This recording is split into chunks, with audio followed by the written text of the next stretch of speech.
Imagine 16-17 साल के लड़का और लड़की एक रोमांटिक कंसेंशुअल रिलेशनशिप में इन्वॉल्व हैं।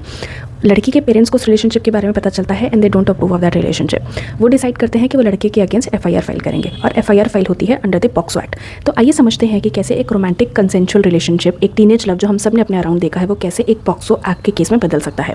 तो 2012 में इंडियन गवर्नमेंट पॉक्सो एक्ट लेकर आई थी, जिसका फुल फॉर्म था protection of children from sexual offences act 2012।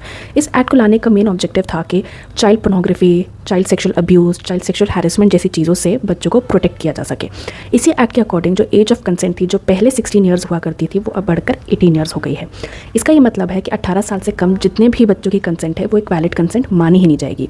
तो हमारे केस में जो लड़की है वो 16-17 साल की थी, तो ऑल्दो वो एक कंसेंशुअल रिलेशनशिप में इन्वॉल्व थी, बट पॉक्सो एक्ट के अकॉर्डिंग चूंकि वो 18 साल से कम की है तो उसकी कंसेंट को एक वैलिड कंसेंट नहीं मानी जाएगी।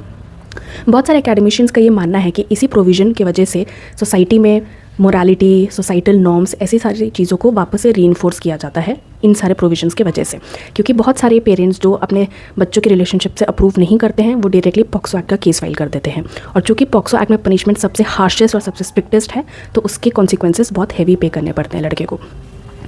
रिसेंटली सुप्रीम कोर्ट ने भी इस बात का नोटिस लिया है and supreme court has asked the union government कि आप इसके रिगार्डिंग कोई लॉ बनाइए, ताकि पॉक्सो एक्ट का जो एक्चुअली ऑब्जेक्टिव है, जो कि है बच्चों को प्रोटेक्ट करना, वो उसी के लिए यूज़ होए और उसका मिसयूज़ ना हो पाए। तो kindly let me know what do you think about this. Thank you.